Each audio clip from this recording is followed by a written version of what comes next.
কোথায় এলাম? চলে এসছেন তো বৃন্দাবনে। যাক, বৃন্দাবনেশ্বরী প্রেমময় রাধা রানী কৃষ্ণ বিরহ আজ আমরা একটু আস্বাদন করব। এই যে ভগবান কৃষ্ণ প্রভাসের তীরে যজ্ঞ করেছিলেন মা বাবা, এর পিছনে অনেক কারণ আছে। আগেই বলেছি মা, কারণ ছাড়া ভগবান কিছু করেন না। একটু মন দিতে হবে, কিন্তু কীর্তন খুব কঠিন বিষয়। এ কিন্তু টিভি সিরিয়াল নয়। সিরিয়াল হয় এদিকে, দেখেন সিরিয়াল দেখেন সবাই। আজকের দিনে সিরিয়ালটা এমন একটা জায়গায় ছিল না, সিরিয়ালটা না দেখে কীর্তন শুনতে চলে এলেন। দেখবেন অনেকে আছে। এইখানে তো দেখতে পাচ্ছি আমাদের এই হরিবাসরে বেশিরভাগই দেখতে পাচ্ছি ওই শাশুড়ি মায়েরাই এসছেন। বৌমাগুলোকে সব বাড়িতে বাড়িতে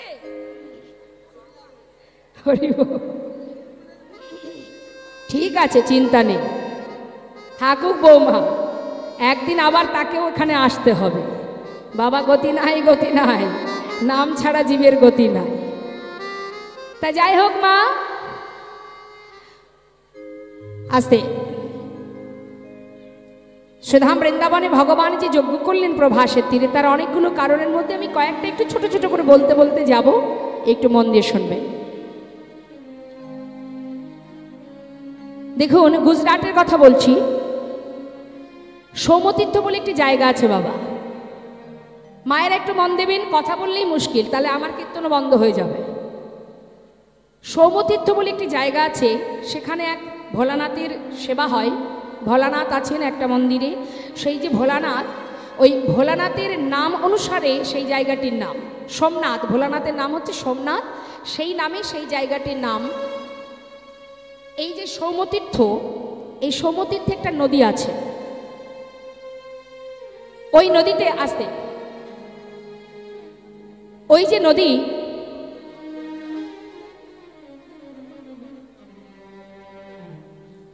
ওই নদীটির নাম প্রভাস। এই প্রভাসটা কেন হলো মা বলি। তিনি একদিন খুব ভালো কাজ করেছিলেন ওই নদীটি। সে ভালো কাজটা কি? এক সময় মা পার্বতীর 27টি বোনকে বিবাহ করেছিল চন্দ্রদেব। চন্দ্রদেবের 27টি স্ত্রী। তা চন্দ্রদেব 27টা স্ত্রী থাকতেও যখন তার গুরুপত্নীর প্রতি আকর্ষিত হন, অর্থাৎ বৃহস্পতির স্ত্রী সহধর্মিণী, তার নাম মা তারা, সেই তারার প্রতি যখন তিনি আকর্ষিত হয়েছিলেন, তখন গুরুদেব অভিশাপ করেছিলেন। চন্দ্রকে অভিশাপ করেছিলেন কি, যে তোমাকে একদিন এক একটি করে কলা শেষ হতে হতে একদিন তুমি ধ্বংস হয়ে যাবে, ক্ষয়রোগ হবে তোমার। গুরুর অভিশাপ মিথ্যা হয় না মা।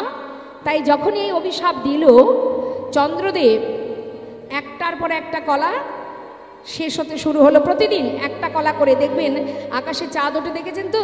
দেখবেন পূর্ণচন্দ্র যখন উদয় হয়, তার পরের দিন থেকে কিন্তু একটা একটা করে কলা ক্ষয় হতে থাকে। 15 দিনে এক কলা। তা 15 দিনে এক পক্ষ। তা ওই একটা করে কলা শেষ হয়, আবার 15 দিন পর থেকে বাড়তে থাকে। তা এবার কি হয়েছে দেখুন, একটা একটা করে কলা যখন ক্ষয় হতে শুরু হলো মা, আর একটা কলা বেঁচে আছে, তখন তার 27টা স্ত্রী স্বামীর এহেন অবস্থা দেখে ছুটতে ছুটতে গেলেন কোথায়? কৈলাসে। কৈলাসে যিনি বসে ধ্যান করছেন, তিনি কে হয় সম্পর্কে? 27টি শালী। হ্যাঁ, কৈলাসে বসে আছেন জামাইবাবু। এখন কৈলাসে বসে আছেন দেবাদিদেব মহাদেব, পিছন থেকে 27টা শালী গিয়ে চিৎকার করছে, জামাইবাবু, ও জামাইবাবু। ভোলানাথ চিন্তা করছে, বাবা আমার এত শালী আছে জানতাম না তো, এত শালী আমাকে ডাকছে। হ্যাঁ, কি হলো? সবাই ছুটে গিয়ে ভোলানাথের চরণটা জড়িয়ে ধরে আছাড় খেয়ে পড়েছে। বলতে শুরু করলেন, বিপদে পড়েছি, মস্ত বড় বিপদে, একমাত্র আপনিই পারেন রক্ষা করতে। আমরা কি করব এখন? যেই না বলা, ভোলানাথ বললেন চিন্তা করো না, শালি বলে কথা, বিপদ থেকে তো রক্ষা করতেই হবে। তা যে কাণ্ড ঘটিয়েছে ভাইরা ভাই, এখন এক কাজ করো, যদি কি না একটা কলাও বেঁচে থাকে, আমার মাথায় গঙ্গা বাঁধা, এর মধ্যে যদি তুমি একটা কলাও যদি বেঁচে থাকে তোমার স্বামী, সেই একটি কলা নিয়ে এসে তুমি আমার এই জটার মধ্যে যে গঙ্গা আছে তার মধ্যে রেখে যাও। হরি বল। এটা হচ্ছে ওয়াটার প্রুফ। এর মধ্যে যদি থাকে কোনো অভিশাপ কাজ হবে না, অভিশাপ প্রুফ, কোনো অভিশাপ কাজ করবে না, রেখে যাও। তাড়াতাড়ি করে একটা কলা বেঁচেছিল, সেটাকে নিয়ে ভোলানাথের মাথায় গঙ্গার মধ্যে রেখে এবার ভোলানাথ পরামর্শ দিলেন, তোমরা চলে যাও গুরুদেবের কাছে, সেখানে গিয়ে সকলে করজোড়ে অনুনয় বিনয় করো এবং স্বামীর প্রাণ ফিরিয়ে নেওয়ার চেষ্টা করো। সবাই মিলে ছুটে গিয়ে গুরুদেবের কাছে গিয়ে বললেন, গুরুদেব, স্বামী যদি অপরাধ করে থাকে, আমরা তো তার সহধর্মিনী, আমরা তো কোনো অপরাধ করিনি, তাহলে পতি হারিয়ে এই বৈধব্য জনম কেমনে সইব? তাই আমাদের এই অপরাধ থেকে মুক্তি দিন গুরুদেব। গুরুদেব সকলের কথায় সন্তুষ্ট হয়ে বললেন, দেখো, এমন সময় তুমি এসেছো, তোমরা আর তো কোনো উপায় নেই। যদি তোমার স্বামীর একটি কলাও বেঁচে থাকে, সেই একটি কলা নিয়ে যদি ওই নদীতে স্নান করাতে পারো, তবেই তোমার স্বামীর পুনরায় আবার জীবন ফিরে পাবে। সঙ্গে সঙ্গে বিলম্ব না করে তাই শিবের জটা থেকে সেই একটি কলা তুলে যখনই স্নান করালেন মা ওই জলে, নদীর জলে, সঙ্গে সঙ্গে তার পুনরায় আবার জ্যোতি ফিরে পেল, পূর্ণ জ্যোতি ফিরে পেল। আর যেই না জ্যোতি ফিরে পেল, সেই থেকে সেই নদীর নাম হলো প্রভাস। পুনরায় আবার জ্যোতি ফিরে পেল, তাই তার নাম প্রভাস, প্রভাযুক্ত আশ। পুনরায় তার সমস্ত পরিপূর্ণ দেহ ফিরে পাওয়ার পর নাম হলো প্রভাস। কিন্তু এই প্রভাস অভিশপ্ত হয়েছিলেন, তার সমস্ত জল শুকিয়ে যায়। অভিশপ্ত হয়েছিলেন মণিপুত্রের কাছে। মণিপুত্র, সৌমিক মুনির পুত্র চিত্রাঙ্গদা, তিনি গিয়েছিলেন ওই জল পান করার জন্য। বনের মধ্যে যখন সবাই মিলে খেলা করছে মা, খেলা খেলতে খেলতে হঠাৎ পিপাসা পায়, তাই সবাই মিলে প্রভাসে গিয়েছিলেন জল পান করতে।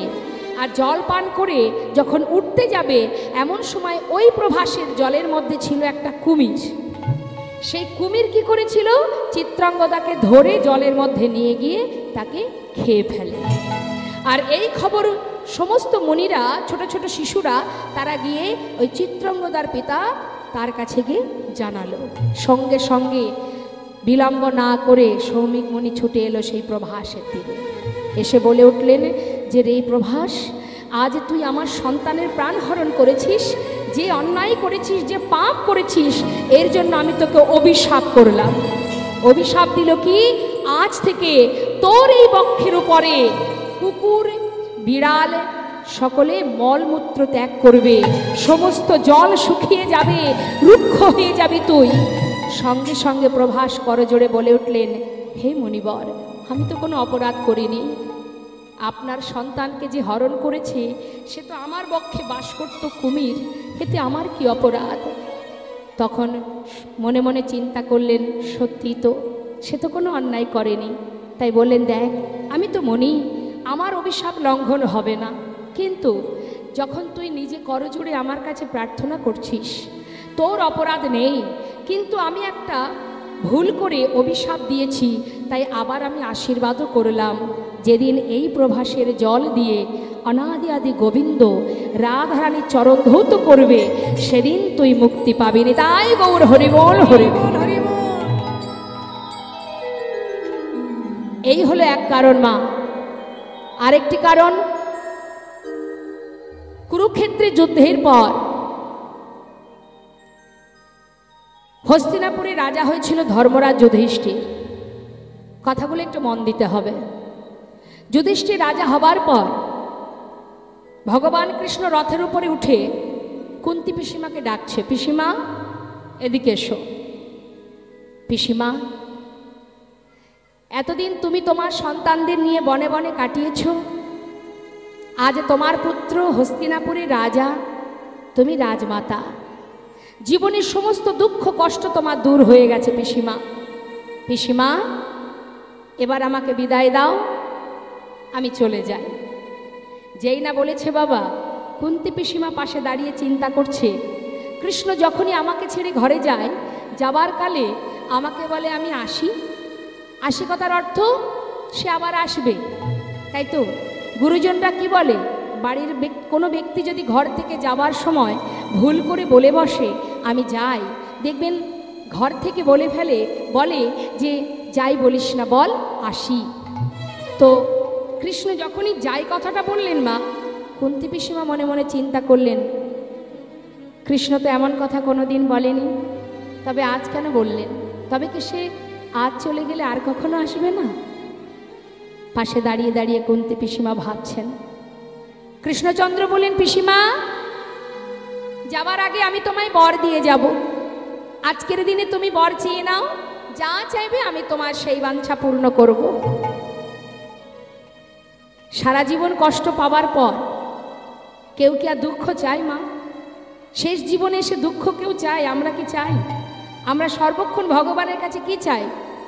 ধনং দেহি, পুত্রং দেহি, যশং দেহি, রূপং দেহি, বিদ্যাং দেহি, দেহি দেহি মানে যা আছে জগতে সব দিয়ে যাও।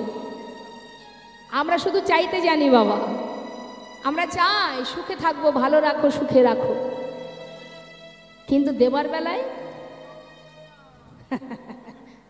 দিতে আমরা কেউ চাই না, নিতে ভালোবাসি। এটা হচ্ছে আমাদের ভালোবাসা গোবিন্দের প্রতি। কিন্তু ভক্তের ভালোবাসা কেমন দেখুন। আপনি যাকে ভালোবাসেন আপনি তো তার জন্যই করবেন। আপনি সংসারকে ভালোবাসেন বলেই ভগবানের কাছে সংসারের জন্য সুখ কামনা করেন। কিন্তু যারা ভগবানকে ভালোবাসে তাদের সুখ বলুন, দুঃখ বলুন, সবই তো ভগবানকে নিয়ে। তাই কুন্তী পিসিমা যেই বলেছে বর চাও, সঙ্গে সঙ্গে কুন্তী পিসিমা বলে, কৃষ্ণ আজ আমি যা চাইব তুমি তাই দেবে তো? হ্যাঁ কৃষ্ণ, এতদিন আমার দুঃখ ছিল, কষ্ট ছিল, তাই তুমি আমার সঙ্গে ছিলে, আমার 5 পুত্রের সঙ্গে, আমার 5 সন্তানের সঙ্গে তুমি বন্ধুর মতো ছিলে। আজ আমার ছেলে হস্তিনাপুরের রাজা, এত বড় রাজ্যের রাজা, সোনার সিংহাসনে বসে আছে আমার পুত্র, আমি রাজমাতা, কোনো দুঃখ আমার জীবনে আর নেই, আর সুখের অন্ত নেই, এত সুখ পেয়েছি জীবনে। কিন্তু কৃষ্ণ, সমস্ত সুখের থেকে বড় দুঃখ এটাই যে তুমি আমাদের ছেড়ে চলে যাচ্ছ। তাই যাবার সময় আমাকে বর দেবে, তবে শোনো কৃষ্ণ, বর যদি দিতে হয় তবে দিয়ে যাও। আর যে কদিন এই পৃথিবীতে বাঁচব, যে কটা দিন এই নিঃশ্বাস প্রশ্বাস চলবে,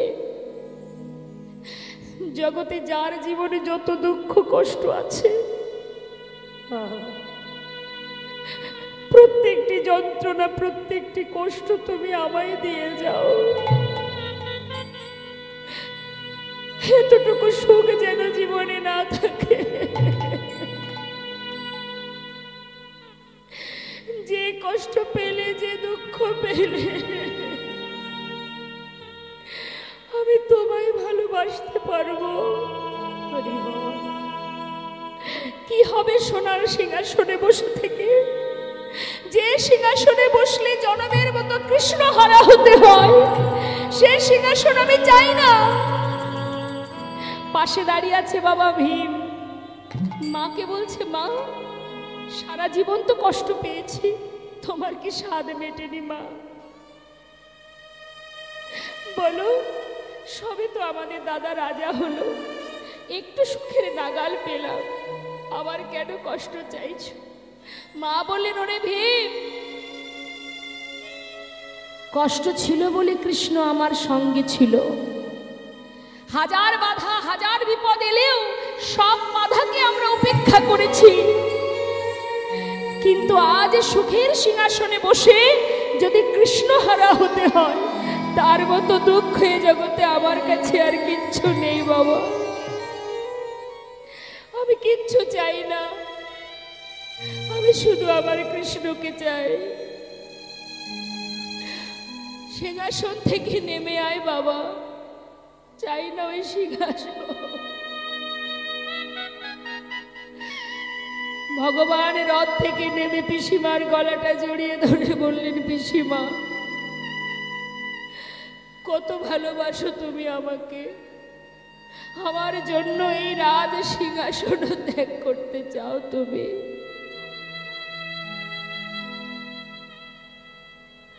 কথা দিলাম যখনই আমাকে স্মরণ করবে আমি তোমার সামনে এসে দেখা দেব পিসিমা। আমি যে ভালোবাসায় বাধা পড়ে গেছি। ভগবানকে পাবার জন্য রাজভোগ দরকার হয় না মা। তিনি সোনার সিংহাসনও চান না। যদি তুমি মনে প্রাণে ভক্তি ভরে তাকে ভালোবাসো। বিদুরের ঘরের শাকন্য সেবা করেছেন গোবিন্দ। রামায়ণে শবরীর এঁঠো কুল খেয়েছেন প্রভু রামচন্দ্র। তুমি যেমনটা দেবে তেমনই তিনি সেবা করবেন, কিন্তু মন থেকে দিতে হবে, দিতে জানতে হবে। কুন্তী পিসিমাকে সান্ত্বনা দিয়ে যখন যাচ্ছে বাবা, পথের ধারে আরো একজনের সঙ্গে দেখা। পিছন থেকে চিৎকার করে ডাকছে, মাধব মাধব একটু দাঁড়াও, মাধব একটু দাঁড়াও।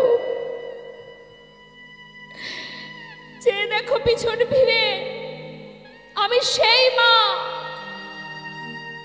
শতপুত্রের জননী আমি গান্ধারী। একটা নয় দুটো নয়, শতপুত্রকে হারিয়েছি আমি, সবই তোমার জন্য।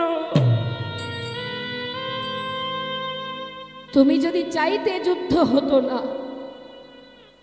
তুমি করিয়েছ। তাই শুনে যাও কৃষ্ণ, আমি গান্ধার রাজের কন্যা, আমি সুবল কন্যা। আজ আমি তোমায় অভিশাপ দিলাম। আজ যেমন আমার কুরুবংশ ধ্বংস হয়ে গেছে, একটা প্রদীপ বেঁচে নেই, আমি তোমায় অভিশাপ দিলাম তোমার যদুবংশ একদিন ধ্বংস হয়ে যাবে। একটা প্রদীপ বেঁচে থাকবে না, তোমারও মৃত্যু হবে। একদিন এক ব্যাধের হাতে তোমার মৃত্যু হবেই হবে। পঞ্চপাণ্ডব, ধৃতরাষ্ট্র, মাতা কুন্তী সবাই গিয়ে গান্ধারীকে জড়িয়ে ধরলেন। কি করছো, এ কি বলছো তুমি? ভগবান কৃষ্ণ বললেন, শান্ত হও, মা যেটা বলছে তাকে বলতে দাও, বাধা দিও না। কেন জানো? আমার এই যুদ্ধ হলো ধর্মযুদ্ধ। এই ধর্মযুদ্ধের জন্য যারা চলে গেছে, যারা জয়লাভ করেছে, জয়ের আনন্দ যেমন আমি ভোগ করেছি, তেমন পরাজয়ের দুঃখ আমি ভোগ করতে চাই। সকল মায়ের আশীর্বাদ যেমন আমি পেয়েছি, তেমন সন্তান হারা সকল মায়ের অভিশাপও আমি মাথায় নিতে চাই।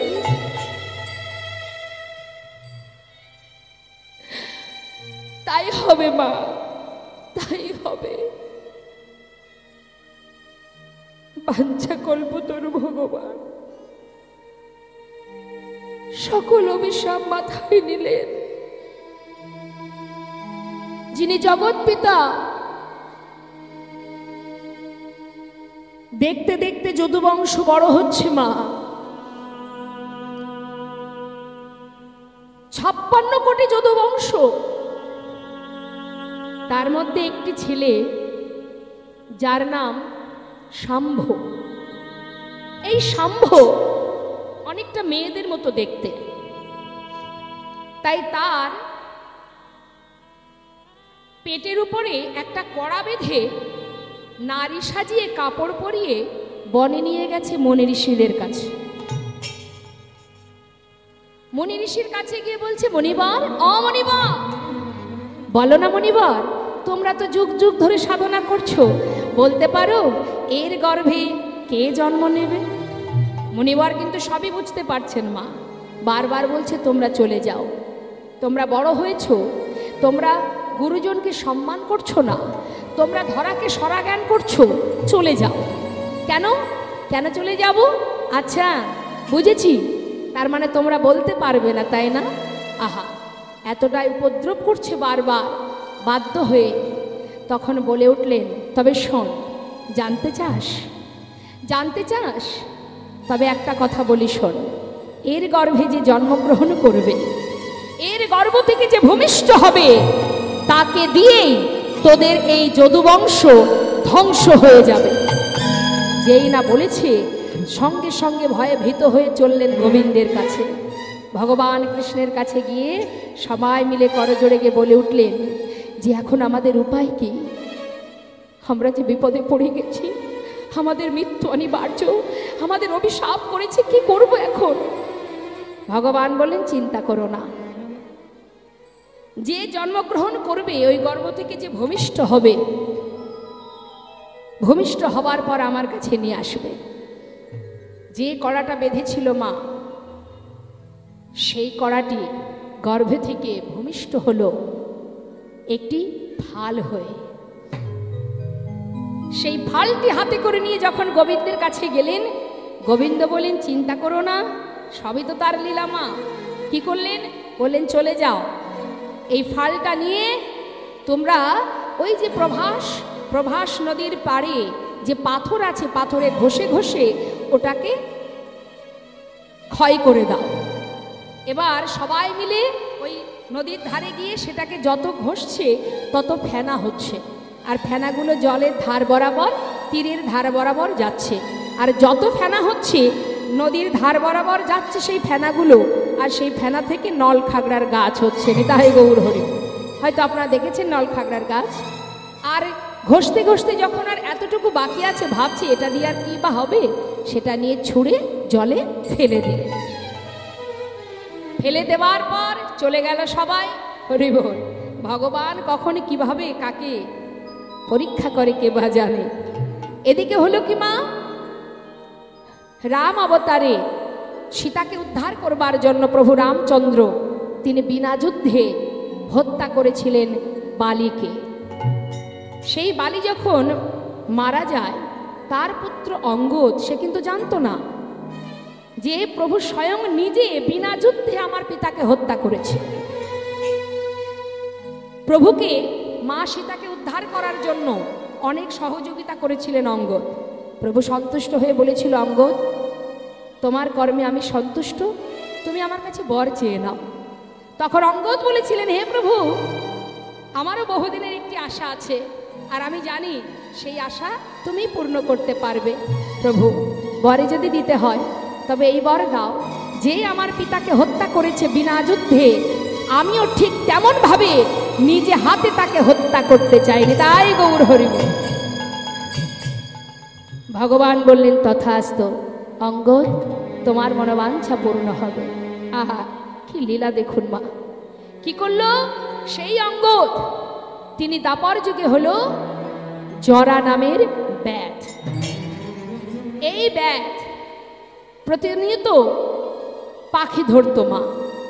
একবার ওই প্রভাসে মাছ ধরতে গিয়ে কিছু ধীবর একটা মাছ পেয়েছিল, জালের মধ্যে একটা মাছ পেয়েছিল। সেই মাছটি নিয়ে রাঘব বোয়াল সেই মাছটাকে তুলে নিয়ে যখন বাড়িতে এসে কর্তন করেছে, সেই তার পেটের থেকে ওই ছোট্ট ফালটা পেয়েছে। আর যেই ফালটা পেয়েছে, তারা কি করেছে, সেটাকে নিয়ে বনের মধ্যে ছুঁড়ে ফেলে দিয়েছে। আর যেই ছুঁড়ে ফেলেছে সেটা পেয়েছে কে? ওই জরা নামের ব্যাধ। সে কি করেছে, পাখি মারতে ভালো হবে, সুবিধা হবে বলে সেই যে ফালটা সেটা তীরের আগায় বিঁধে দিয়েছে। তাই গৌর হরি বল। আর সেটা দিয়েই যেদিন গোবিন্দ প্রভাসে যজ্ঞ করবেন, যত ভক্তবৃন্দ সেখানে যাবে, ওই প্রভাসের তীরে তাদের মধ্যে প্রথমত হবে কথা কাটাকাটি। সবই প্রভুর লীলা। কথা কাটাকাটি করতে করতে তারা হাতের কাছে যা পাবে সেটা দিয়ে একে অপরকে মারবে, মারামারি হবে। হাতের কাছে কি পাবে? প্রভাসের তীরে একটাই জিনিস, সেটা হলো নলখাগড়ার গাছ। সেটা যে যাকে মারবে সে সেখানেই পতিত হবে। আর প্রভু কি করবেন? নিম্ন বৃক্ষের উপরে উঠে চরণটা তার দুলবে। আর জরা যখন পাখি মারতে যাবে, পাখি ধরতে গিয়ে ওই বনের ভিতরে গোবিন্দের চরণটি মাছরাঙা পাখি ভেবে যখন তীর ভেদ করবে, তখন গোবিন্দ ভূমিতে পতিত হবেন। তাই গৌর হরিবল হরি। এই ছিল প্রভুর কর্ম। তিনি সব কিছু চিন্তা ভাবনা করে নিয়ে এবার তিনি যজ্ঞ করবেন বলে তিনি বৃন্দাবন ছেড়ে চলে গেলেন। প্রভাসে চলে গেলেন মা। আর এদিকে হলো কি, বৃন্দাবনে শ্রীমতী রাধারানী, ক্ষণে চৈতন্য ক্ষণে অচৈতন্য। তিনি যখন, গোবিন্দ যখন দ্বারকায় চলে গেলেন, দ্বারকায় গিয়ে রূপকিনী সত্যভামাকে বিবাহ করে রাজ সিংহাসনে বসে রাজত্ব করছেন। আর এদিকে বৃন্দাবন কৃষ্ণ প্রেমে বিরহের তাপ, বিরহের আগুন জ্বলছে। কথা নয় মাসে, কথা বলবেন না। দেখুন, প্রভাস লীলা খুবই সুন্দর, তবে শ্রবণ করবার মতো চিত্তকে স্থির রাখতে হবে, তবে কিছু পাওয়া যাবে। আজ দেখুন, বিরহের কথা বলি মা। বাবা, আমাদের জীবনে যখন কষ্ট আসে, আমরা ভগবানকে সেবাও দিই না, তার মুখও দেখি না, আছে না? অনেকেই দেখবেন আছে, একটু যদি বাবা কোনো জায়গায় ঘাটতি হয়েছে আর ভগবানকে ডাকি না। কেন ডাকবো? সে আমায় এত কষ্ট দেয়, আর তাকে খেতে দেব না, তার পূজা করব না, তাকে ভালোবাসবো না, তার মুখ দেখব না, আমরা এটা ভাবি। কিন্তু জেনে রাখুন, আমার আপনার কষ্ট যতটুকু, তার দ্বিগুণ কষ্ট ভগবানের বামে যে সহধর্মিনী,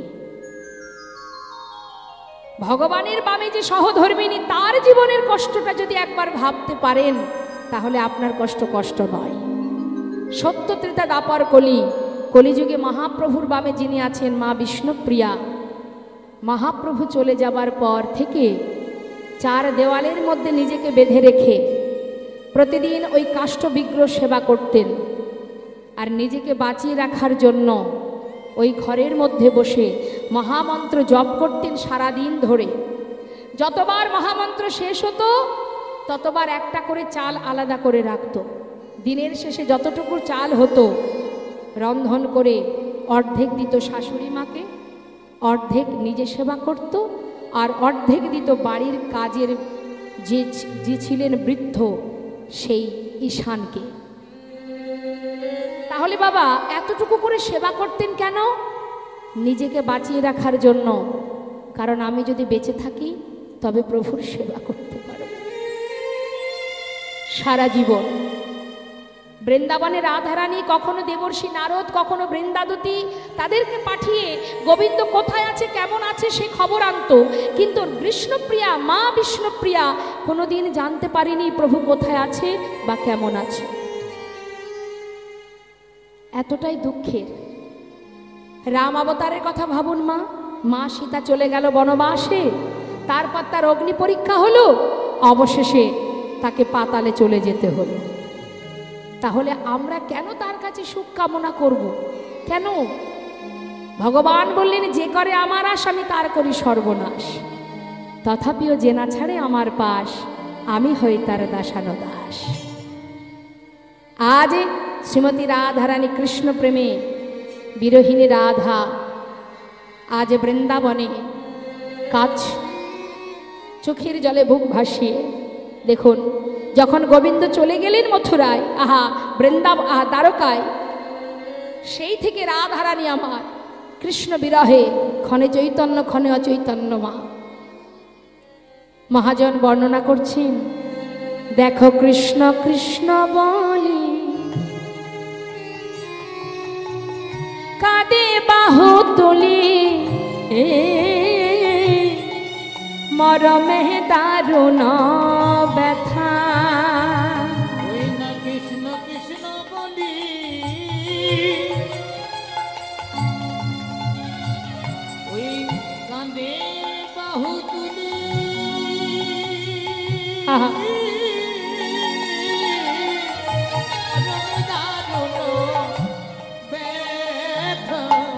কৃষ্ণ প্রেম। চোখের জলে একটা জায়গায় অনেকটা মাটি ভিজে গেছে মা, ওই মাটির উপরে কৃষ্ণের চিত্র অঙ্কন করছেন। একটু মন দিয়ে শুনবেন পদাবলী। ছবি আঁকছে গোবিন্দের, চোখের জলে কতটা ভিজে গেছে যে মাটি, তার মধ্যে অঙ্কন করছে। মহাজন বলেন, দেখো মৃত্তিকায় উপরে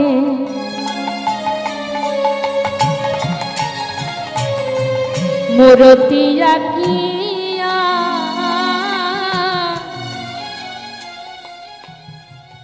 কহায় তার শোনে কথা। ওই মৃত্তিকার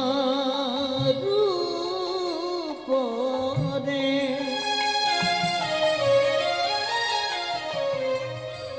আঁকিয়া মূর্তি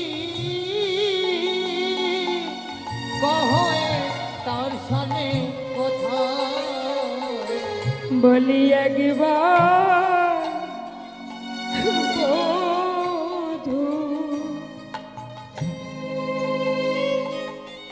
তুমি কথা বলো,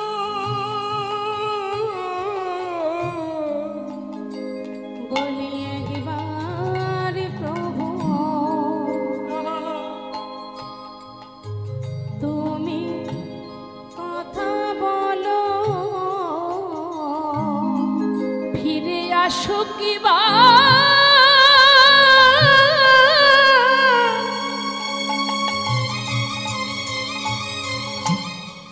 অগবধূ,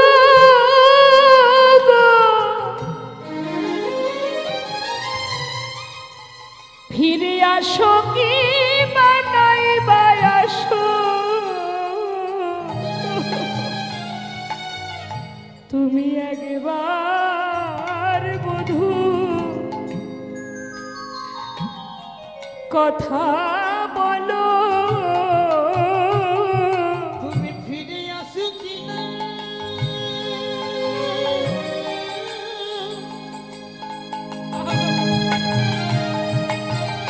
তুমি নাই বা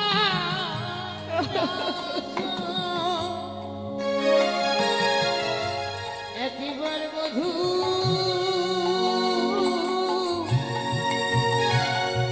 তুমি কথা বলো। ও মা, আঁকছেন কেমন করে দেখুন, সবার আগে আঁকছে আঁকিয়া সে কোটি, কোমরটা আঁকছে আগে, পরাই থটি কত না যত্ন করি। দেখো আঁকিয়া সে কোটি পরাই ঘটি, ওই কত না যত্ন করি। প্রেম বই রাধে রাধে রাধে,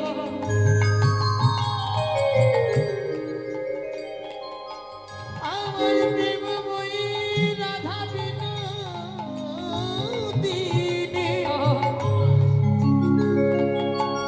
ও রাধে রাধে, আঁকিয়া সে কুটি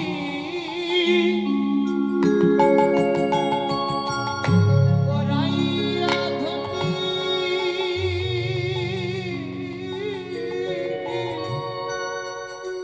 ওই না কত না যত্ন করি। ভগবত কথা নিগুড় তত্ত্ব, বোঝার মতো যদি ভক্তি না থাকে বুঝতে পারবে না কেউ। কি বললেন, সুন্দর করে কোমরটা এঁকে সুন্দর একটা বসন করিয়েছে, আর কি করেছে, নাভি সরোবরে আকিল তার কত না যত্ন করে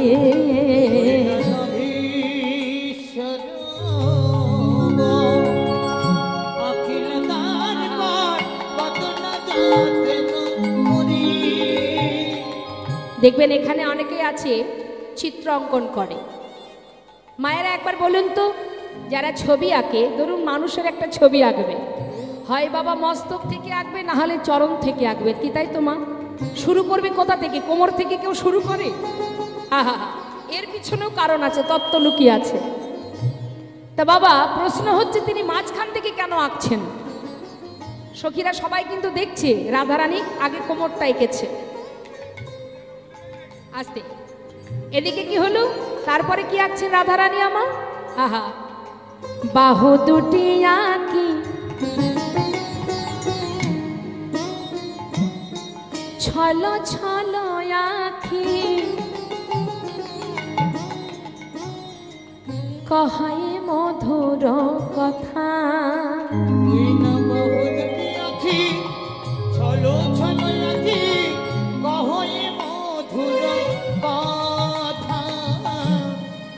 দুটো বাহু এঁকেছে মা। আগে এঁকেছে কি? কণ্ঠ আর দুটি বাহু।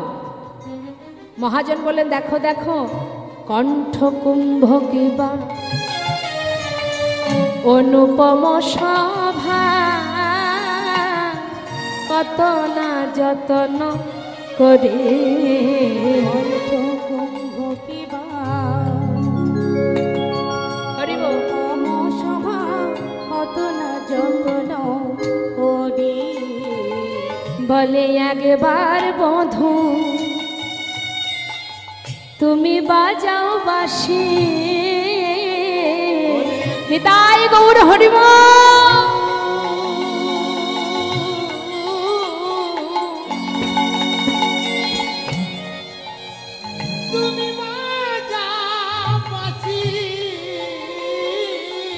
যে বাঁশির সুরে আমি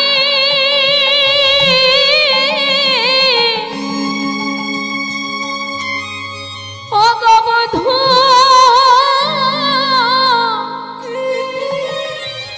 আমি পাগলিনী,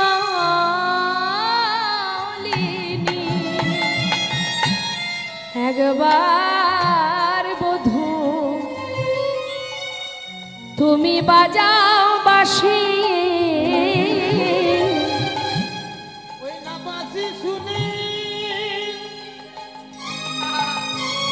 হরিবল হরিবল।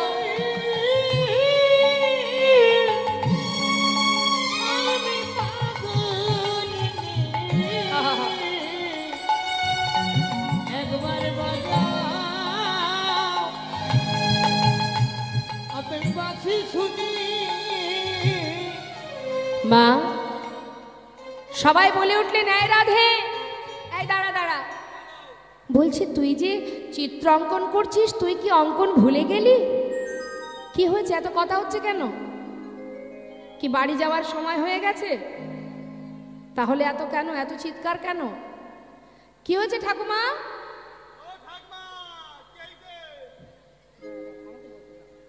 মনে মনে চিন্তা করছেন, ঠাকুমা যা শুনেছি অনেক শুনেছি, এবার যাই ঘুমিয়ে পড়ি। জয়নিতা, এত সুন্দর মধুর কৃষ্ণ কথা হচ্ছে, আমার মনে হয় এর থেকে ভালো জিনিস বোধহয় বাড়িতে পাওয়া যাবে না, যদি সে কেউ ভক্ত হয়। ভক্ত না হলে বুঝবে না। সখীরা বলছে, কিরে তুই কি ছবি আঁকাটাই ভুলে গেলি, চিত্র অঙ্কন ভুলে গেলি? গুরু ধরে চিত্র অঙ্কন শিখলি? হ্যাঁ, গুরু যেভাবে শিখিয়েছিল এখন তো দেখছি সবই ভুলে গেছিস। এইভাবে কেউ ছবি আঁকে? চিত্র অঙ্কন করতে গেলে হয় মস্তক থেকে নাই চরণ থেকে শুরু করতে হয়, আর তুই মাঝখান থেকে চিত্র অঙ্কন করছিস। রায়, কি হলোটা কি তোর? শ্রীমতী রাধারানী বলছে, সখী হরে ললিতা রে, আমি তো চিত্র অঙ্কন ভুলি না। হরে বিশাখা রে,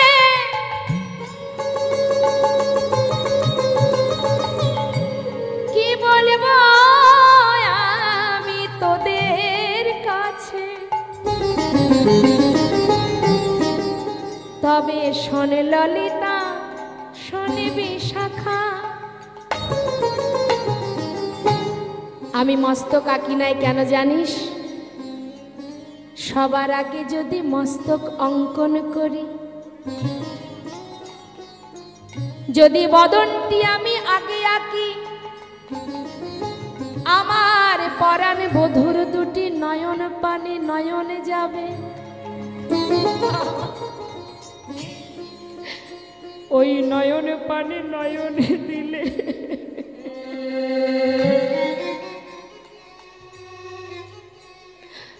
বধুর নয়নে নয়নে গেলে আমি আর নিজেকে ধরে রাখতে পারবো না। তাই আগে আমি বদন আঁকিনি। যদি বলিস চরণ থেকে কেন আঁকলাম না, ওরে ললিতা রে,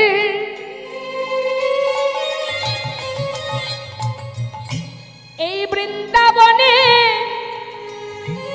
আমার বধূ সে যে আমায় ছেড়ে চলে গেছে, আমি যদি সবার আগে চরণ আঁকি,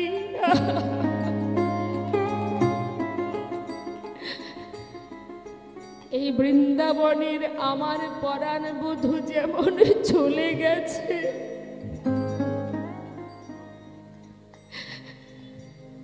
যদি চরণ অঙ্কন করা মাত্রই সেও আমায় ছেড়ে চলে যায়, আমি কি নিয়ে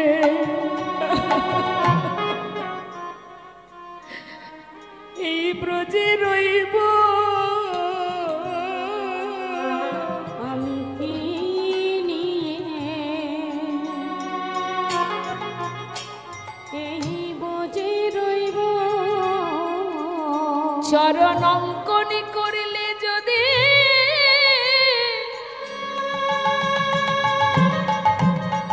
সখী আমায় ছেড়ে চলে যায় সে, আমি কেমন করে সখী বেঁচে রইব? চরণ অঙ্কন করিলে সখী রে,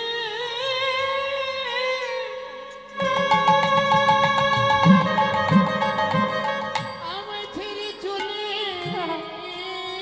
যায়,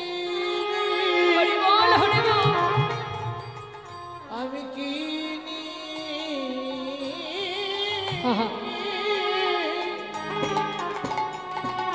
এই বোঝে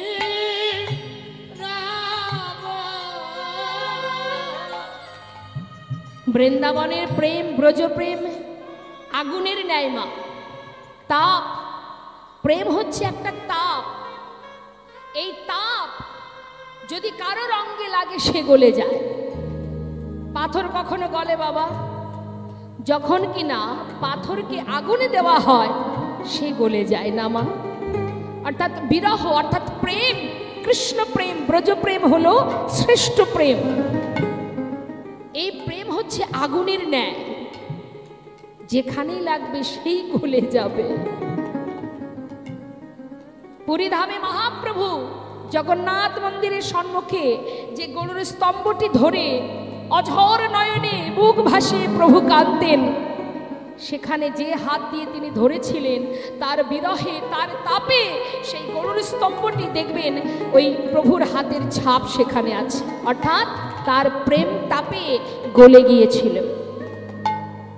তাপ প্রেম এমনই একটা কঠিন তাপের ন্যায়, এতটাই তাপ প্রেম। রাধারানী বলছে সখী চরণ আঁকলে চলে যাবে, বদন আঁকলে নয়ন পানে চাইতে পারবো না, তাই তো আমি সবার আগে এই কোমরটা এঁকেছি। তারপরে কি আঁকলো মা? নাভি সরোবর, কণ্ঠ, দুটি হাত, হাতে তুলে দিল বাঁশি। এবার বাকি রইল বদনটা। সুন্দর করে রাধারানী আমার বদন অঙ্কন করছেন বৃন্দাবনে।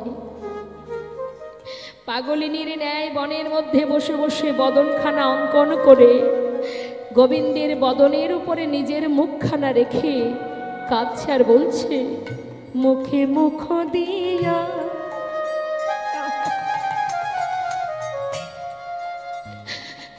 কাঁদিয়া কাঁদিয়া কহায় তার শোনে কথা। ওই না মুখ মুখ দিয়া কদিয়া কদিয়া কহই তার শোনে কথা। কথা বলছে, ওহে বধূ গো,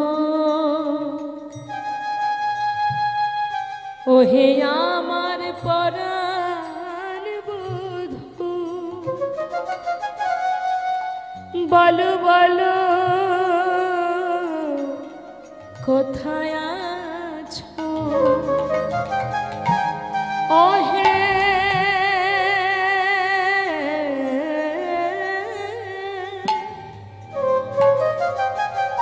ওহে বংশীধারী, আসো কিবা নাইবা আসো, একবার কথা বলো। মুখে মুখ দিয়া কাঁদিয়া কাঁদিয়া কহায় তার শোনে কথা। কহে যদু না ওহে প্রাণনা, দেখো গো রাধার ব্যথা। ওহে যদু না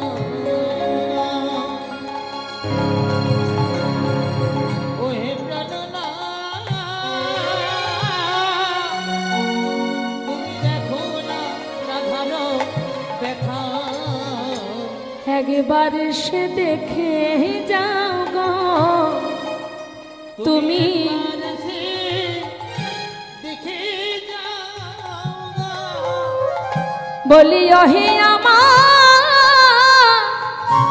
হে গোবিন্দ, নানা আর বিলম্ব করো না গো।